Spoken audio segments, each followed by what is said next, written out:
This is Bleed TV, the only podcast for today's best shows and movies. I'm Zach. And I'm Cash. And tonight, guys, we have a very, very special guest. And if you don't know, he is probably one of the most visually appealing designers we have ever seen. It is Giovanni Lipari. Giovanni, how you doing today? Hey, I'm very well. Thank you very much for your kind words. We appreciate it, man. We appreciate it. Look, Giovanni, I'm not going to short. I got to ask a question here. Do you go by Giovanni as a full name, or do people shorten you up by Gio or anything like that? I've heard so many variations of shortening my name, and you have no idea. Once I first moved to New York, someone asked me if they could call me G. Really? And I said, yes, as long as there's no any other G, I'll be perfect. So, yeah, Giovanni is my full name. I understand. Well, I mean, yeah, because we've just been saying your full name, like Giovanni Lipari, and it feels just sexy saying it. Like, it's almost a confidence boost. Like, I'm going to start wearing it as a cologne before I go out. Just Giovanni Lipari, and like, boom, all right, I'm good. I'm telling you, any guy going into the club nowadays, all you got to do is walk up to the door and be like, Giovanni Lipari. And by the way, boom, it's like, it's confidence through the door right there. It'll Right there. It'll eventually become a pickup line. I'm telling you. You watch. In Italy, long names are fine because people take it easy. You know, if you go to New York, people work hard and move fast, and they don't want to spend that much time saying your name, the whole thing. It takes too long. They need to make their own business. You know? I hear you. I hear you. Well, look, let me go ahead and hit you with a question right off the bat. This is something that we've been dying to know, Cash and I. Does it piss you off when you see bad design on other shows and movies? Well, I always thought is the biggest opportunity to learn what don't do. And you're not going to be responsible of. So obviously, if you go to watch a movie and you want to enjoy it or something and you can't enjoy it because some things it gets in the way, then it's a bit disappointing.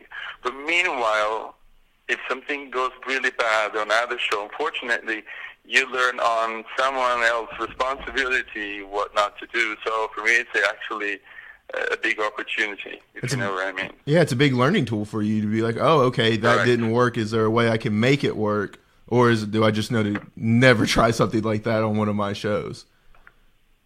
This is a very interesting question. It's true.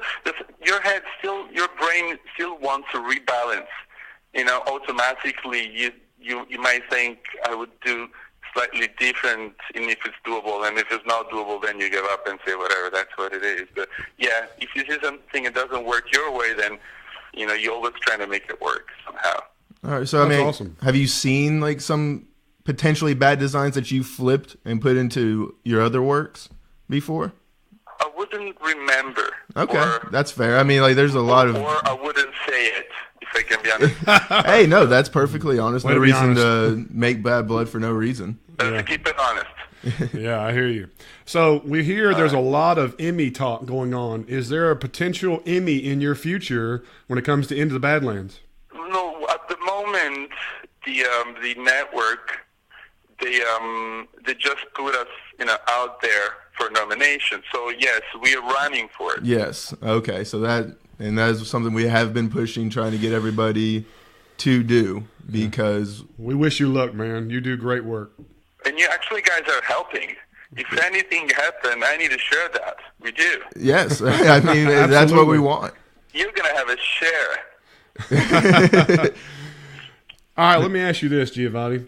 How did you get your start in the business? How did this become your life? Well, for me, I mean, personally, living in Italy, I was in Florence. It was not a place for movies or anything like that. It was theater only. So theater was the first approach. I just liked drawing, and someone told me, why don't you go to do the Academy of Fine Arts? And I simply listened. I don't think I ever listened ever as that person at that time. I just followed that direction. So I like drawing, and I go to the Academy of Fine Arts, and then I learned something. And then next thing, I had to move from Florence to Rome, which is the place where the movie industry, works and happens. And okay. That was the thing, mainly. Huh. And so, what was the transition from Florence to Rome? Like, was it a big change or anything, or were you able to just smoothly go into it? Well, no, I was able to do nothing after the school, basically, but you don't know what you can do.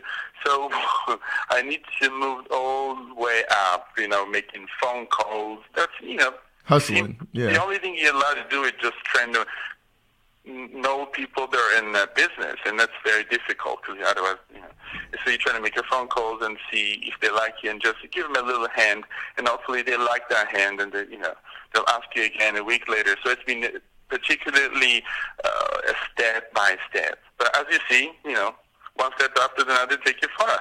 Yes, it's taking you very far. And so where does some of those inspirations come from to be able to create your own worlds and everything? What kind of research are you doing? Yeah, this is a very, very interesting question. Thank you very much for asking. The only lucky thing I say lucky because the first season happened when I took over because it's being shot in New Orleans, right? So when I met the showrunner Miles and Al, definitely they told us what direction they wanted to go, relocating to Ireland. So that's what we're not doing, that's what we're doing. I think it must be a very difficult job for the first season, and actually the designer did an amazing job. By saying that, I had the lack of having, a direction that I could visualize. But still very difficult to create a world. As you create a world along with the production designer and the DOP, and as you do that, you learn your own. There's not a world that doesn't exist. As you step in, you see things happening, and so you adjust the design accordingly, if that makes sense. It does. It does. It makes total sense. Total sense. Let me ask you this. On Into the Badlands, do you get to work with the actors directly when you are creating their designs? The lucky thing of every TV series, which, before was working only on movies and then you don't, but in the TV show, especially the second season, the third season, we all know each other. So the cast member, the actor expects somehow the design, and you know them, you know their body. You already know if it's better to build a certain design on that person or on the other person. You know already the result of the design because you know their body shape and the way they move and the way they will accept that thing or not. So there is we work together even if we don't actually sit down all the time, if that makes sense. Yeah, because we absolutely. already know each other. Absolutely. So what's it like someone like Tilda who progresses throughout the show? She started off kind of different than underneath the Widow, and now she's the Iron Rabbit, and we've seen her costumes change throughout, versus somebody like Moon who kind of has a perceived already backgrounds just dropped into the world for us. Obviously the script is the bones, it's the skeleton. It says things, and the writers are amazing. So they go into details. They actually give you a chance to visualize things. Sometimes when you read, you see things. Now, the other point is, does the other person see as you? And this is the conversation you might need to have. So then we need to make sure we all see things kind of in the same way to start working. And for example, for the Widow, right? Yeah. She has to be black. She has to be feminine. She has to be masculine. She has to be sexy. She has to be able to move in that costume because they do martial arts is the main thing in this show. If you know what I mean, it's a dance. Gorgeous. They do some fighting things in these outfits that you wouldn't even think are possible in spandex and just tight-fitting clothes. And here we have dresses and heels, and we got flips, and you've created functionality with it all. Absolutely gorgeous. So what do we do? We establish that the Widow is black and it's this way, but we need to keep on changing her. Otherwise, she needs to empower her image each episode. So there are restrictions, boundaries of those kinds, like a material and colors for each character. Yes. But then within those, I need to make a plan of how I'm going to take her from episode 1 to episode whatever it's going to be, which you can't do it because you don't know what the script is going to be in 16 episodes. But in my mind, I know I can't start big, if you know what I mean. Otherwise, I can go bigger. So like, you kind of give yourself make like a small plan for each character. Yeah, you give yourself a lot of room to progress throughout the season, and then kind of change if they're going to a darker side or a lighter side, things like that. Once we know the direction of the each cast member, each actors, right, what they're going into the storyline, once that's revealed to us, then the little I can do as a designer is to put a hint of something. You can't really say more than that. You know, this is all about the acting. But we can, if it's sharper, I might use some sort of like a sharper lines and streamline. I can make it bit, sharper or less or more soft and comfortable or cozy if it's a person in a more fragile time with their storyline. That makes sense. Very subtle changes that subtle, very subtle, yeah. And I'm willing to bet a lot of people probably don't pick up on some of those things. Whereas somebody with an artistic eye and mind as yourself, it makes much more sense, and people don't even realize it subconsciously. Bottom line, costumes are part of the whole thing.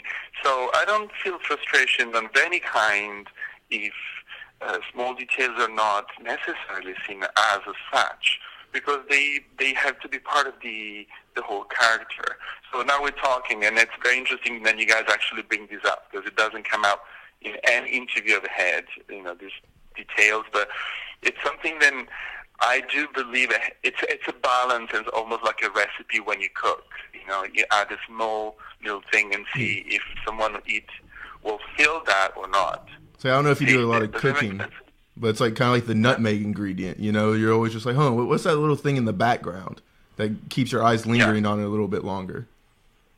Yeah. Well, I will tell you this, Giovanni. What you are telling us, you have educated us very well, and I think you've educated a lot of listeners to look at your designs and look at the characters more detailed now, who get to hear this, so they understand what you're trying to convey and change for each character, even in something as costume design. I know myself, when I watch now, I'm probably going to be pausing and slow-moing to see how each character's design is going to enhance them, change their personality, or even set the mood for what they're doing based on what you're saying. I think that's awesome. That's very kind. Let me ask you this question. An insight. You guys offering an insight.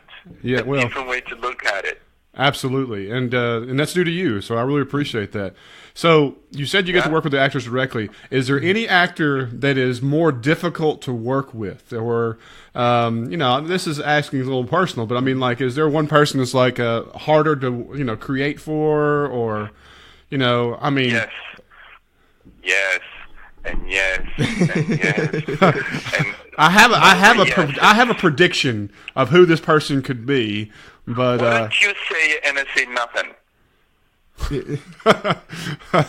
I was going to say that I'm a fluffy fella. I'm I'm over 300 pounds, and and I would say your larger cast members would probably be the most difficult to clothe, not due to the amount of fabric or anything, but just proportion wise and change and like that. So we were kind of guessing maybe Nick Frost would be difficult, or some of the females who have a very extravagant dresses, different things like that. Who's the most challenging to dress for the show?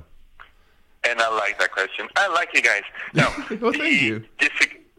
No, because you're clever questions. It makes me think. Clever people makes me think, and push the boundary even farther. Mm-hmm. Nick is nothing than difficult. Nick knows himself well.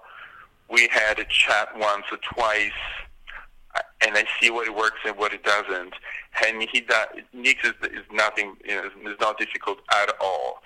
There are sometimes objective difficulties related to the character. For example, when we did start talking about with Miles at the very beginning about the pilgrims, mm-hmm. who are these people, and as they wrote about it, but he still wanted to it's funny, he almost wanted to know from me, Giovanni, who are these people? While he was telling me who these people are, he still wants me to tell him something. This is the most beautiful part of the job. Yes. Sometimes people tell you things but want you to answer.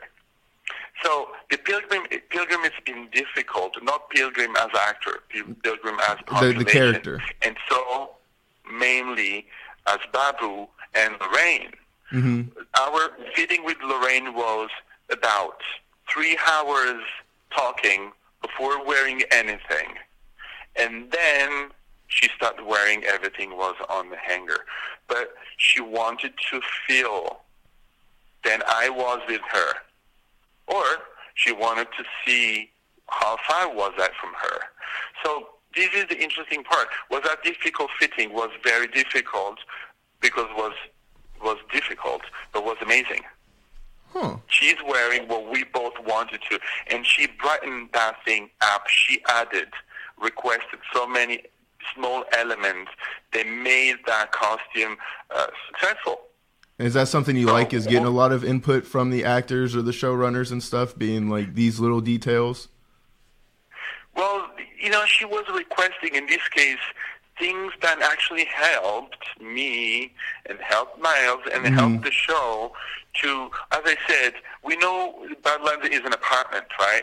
We know the space of it. No. But then we don't know exactly if there's a chair or, I don't know what, it's like a piece of wood there to sit on it. So some of the cast, some of the actors ask something, and that makes us think. And so we think, and so we visualize the world we're in. So I never had someone who just made it's been difficult just because. Okay. And luckily, because this is usually what it is on the Badlands, everybody had this so much energy and enthusiasm. And how does it feel to be able to use so many different like colors and textures and different things, just all in the same scene? Because like there's a lot of shows where the costumes are all kind of one note. Whereas here, like back in season 2, when we had the meeting between all the different Badland people, like what's it like doing something like that? Do you worry about a clashing of colors? We do talk, and this is the thing. We do talk with Miles a lot about that. The last season, we could planned in the way that we knew we were avoiding that. But as the season grows, and you see, you have these groups of barony, they meet each other. If there's a new one coming in, then our question to Miles is, Miles, what color do we want to see? If they're like the white, the blue, and the red already. So sometimes we're trying to look at the big picture as if it was a painting. Now, we have already a paint here on the wall. What colors do we want to see? What do we like there? So sometimes it's a very visual thing. Okay. Unless the color means something. But we need to look at it because, we need to, for example, the Pilgrims, where it's been the most difficult thing to do because they are the ones that they have to use all the colors all together, each costume. So they are the only one, the ancient cultures, religiously, represented, that gathered all the others. So into them, there's a small history of each baron. Okay. Does that make sense? It does. Well, I mean, because like they have all the colors, but they're very muted. They're not bright or vibrant. They're kind of like the duller version of them, and it's kind of speckled in there. Well, I wouldn't say they're like necessarily dull, but because there's such a variety, one doesn't stick out like the others with so many other styles that you've done on the show. That's the way to put it. Yeah. And it's a very fitting look. It's very eclectic, the way that their costumes are put together in comparison to several other the characters that you put together. That's very interesting. What I really went proud of, for myself, the Charles Clippers. All of a sudden, last year came out the concept of the retro futuristic thing. And so you look back at the movies down in the 60s when they would think what the future will be like. Do you know what I mean? Correct. So how would be for them the future in the 60s? And so they will use their taste to visualize what a futuristic world will be. So what I did, I've been looking at those movies. And for me, the Charles Clippers, reminds me of a movie of Francois Truffaut I saw years ago called Fahrenheit. I guess it's 451, something like that. I don't remember properly, but it reminds me there's almost a bit of the 60s going on in that uniform, but the way they will look at that if it was a futuristic thing. So this is the Badlands. It gives you a chance to go back and forth and to, follow up anything is in your memory. Why don't we highlight who works with you? I know we you're the lead guy and this is your deal, but how many people do you have on your crew, and do you need to highlight any of them? Put a little name out there to them, because we think, to be honest with you, Cash and I say it all the time on our podcast when we review every week of the show, that the costume design, the creation, the scene work, the setting is its own character. And we owe a lot of that to you and your people. And we cannot say thank you enough to everyone that works with you and what you do for the show, because it is truly one of a kind show that has a background and character and costume that has the effect that you bring to the show. This is one of a kind, and in my career, more likely is going to stay like one of a kind. I can't imagine that I'm going to get offered a job like that. We're all aware, like a lot of us, that's not really something like that. I mean, you can work in a sci-fi thing, you can work in a fantasy world, you can work in a period piece. Mm-hmm. But this is the combination of all. And when do you get that opportunity? And that was my first design, so I can only be thankful lifetime to the thing. Saying that, we had, and Karen Richards is our executive producer. She knows each department what these people need. And she gave us so much. We had 55 people in the casting department, because there's so many units, and then between the set and the making. So I do have, I had the smallest, creative team. It's me with Tamsin, which is the assistant designer, and Gabor, which is the supervisor, who is the guy who keeps an eye on all the expenses. Because at the end of the whole story, as we all know, in the business, we got to be able to do as much as we like within the budget we have. Mm-hmm. Does that make sense? Absolutely. And so, is this a bigger budget? This is a very big budget, yeah. I mean, especially for the length of the show. AMC gave us a lot. But Karen has been able to divide it like a good mother would do to all his kids. You guys get these, you guys get these, and you guys get these, but you better get it till the end and come and knock at the door, if you know what I mean. You give it all, and then you make sure you laugh at that. So we had a lot, and we made it work, because obviously it's 16 episodes. Yes, right? lots and of a lot episodes. happens into it. And so there are a lot of people worked in the costume department, very passionate, so I would always team up in the morning, meet up with the Gabor and Tamsin, and we'll talk about what the day is like and the scenes, and I tell them what I think, and they just give me feedback. And sometimes the feedback, they don't talk, they don't say it, and I'm saying, that means I'm saying something wrong. You know what I mean? Yeah. They're very close. There's too much silence in here. If they disagree, I'm not going anywhere. Okay. So, do you have any costumes for Waldo or Jade this season? I see what you're asking. We're just like, I mean, is he going to get like a nice hat with stripes? I'm going to tell you that, and I'm going to answer exactly the way you asked me things. I did make costume for them, but I don't know if I used them. How about that? Oh, that is low, man. Cold. I made a costume for the widow that I never used. I made a yeah, you've already killed the buzz. Yeah, this is made in the industry. He knows how to give people with it. I did make a lot of costume for Daniel Wu, for then I end up using, not a lot of really, but I'm saying things change quickly, so there's no way we can use this costume that goes, hanging on that rack. So we have the rack. We call it the hanging unused things. There's actually a big mark. So I'll let you know if Jade and Waldo are being, you should see if they're on that rack or not. We'll talk about that later, you and I. Okay. We look forward to it. Sounds good. Sounds good. And so, like, I mean, we're talking about a 16-episode season and everything. Let me tell you, we are now, the next episode's going to be 8, which is the Yeah, we're going to be at the mid-season mid-season finale soon. Correct. And then there's more 8. And there's a lot happens. There's a lot is going to happen. I mean, Sherman told us to strap up, put the seatbelts on, the rocket boosters, because it is about to be high action, and a lot of stuff is going to happen in this mid-season finale. Now, yes. So you'll understand yourself. There are storylines. Yes. Right? One go this way, one go this way, one go this way. If I'm watching and I know nothing about what happens, right?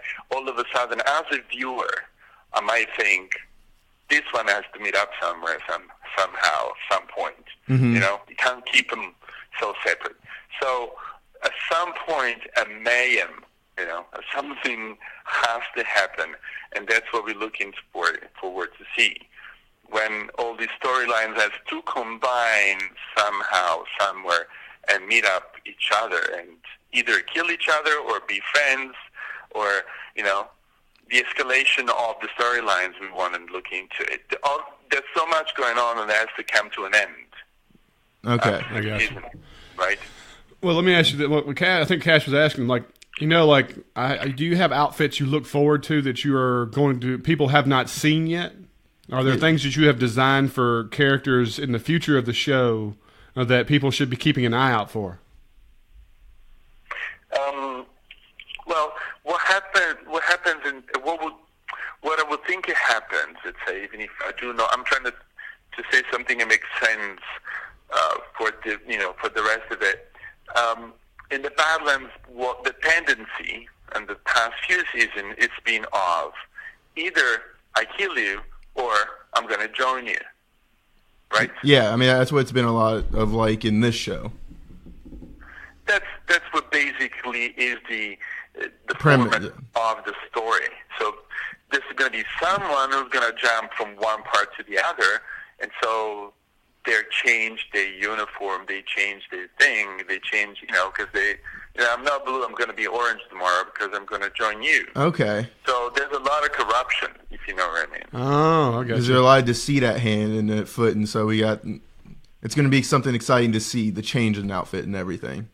Yes, it's going to be joining forces eventually to face something else. So it's like it's a politics of power. So if we can't make it together, we might need to ask someone else to be with us. So someone's going to join another family, or because he wants to reach that position faster than the other one. So it's like, Interesting. it's pretty modern, I'd say. It's what happened in life now. So, Giovanni, do you have any other projects going on besides Into the Badlands so that other viewers and listeners and anything like that should be looking forward to your work at other places? You're talking about costume-wise, right? Any kind of work. Any kind of work. There are you're asking more than we already seen. Is that what you're saying? That's correct. I mean, are you working on any other shows, movies, stage? Those other things right now. Sorry, theater? No. At the moment, I have the Badlands getting off my system. Mm-hmm. No, at the moment, I'm not working, but I'll be shortly working in the feature thing, more likely in Italy. It's not defined yet. Okay. It should be Robert De Niro, more likely, but I'm not sure. Wow. And it's something that's going to happen in Italy.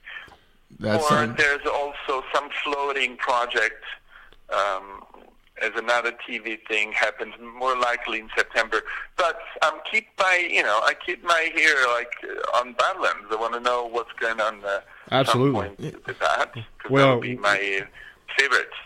Well, we're looking forward to many seasons of Badlands, and we look forward to seeing how your artistry continues to grow on the show. Not only like how you evolve, but how the characters evolve with it. Yeah.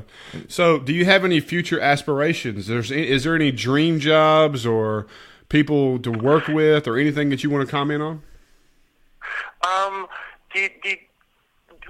What happened on this show? It gave me actually a chance to think about that, because I never really thought about it. Show of this kind are amazing. So I would love to keep doing these period pieces or, sci-fi, whatever you want to call it. They're amazing. At some point, I would like to sit down and deal with one script instead of 15, and that could be a small movie. Or also theater is something that I do really like. So, but this is later on in my life. I would like to work on a smaller scope thing, if you know what I mean. Yeah. But shows like this ones, they're always welcome. That's awesome. That is awesome. Well, Giovanni, I got to tell you, we've had quite a great time talking to you. I can't thank you enough for what you bring to the show, what you bring to our fans. And I want to say that I think we're going to be promoting you heavily and really hope the nomination for an Emmy comes down your way. I think you're most deserving. I think it would be the icing on the cake when it comes to what you've done for the show and what you've done for all of its viewers. And we wish that this show goes on for many years and that your career explodes. And I have dare I say, a prediction that we'll see your work in a lot of future projects. And we really appreciate that from the BleedTV crew. And if any of this happens, you guys have a share. Because you ask me things, and I would never, and I never had asked, and I had a chance to say it. And it's very interesting, over a year of work, just going back with my head and thinking of things that I wouldn't, never had a chance to talk about it. So you're going to have a share into these because you like the show and you ask clever things. So I hope I'm going to get a chance to talk to you again at some point. Absolutely. I mean, that right there was a paycheck in of itself to us, and we can't appreciate it enough. And we look forward to next time we get to talk to you saying Emmy winner. Yes. Or something along those lines. Absolutely. Yes, please. Absolutely. And then where can where can our fans and your fans find you? Like on social media. It's a Gio Lipari Designs, a Gio Lipari Design. Okay. That's on Twitter. And that's where y'all can find him on Twitter. Not a full name, as you see. There you go.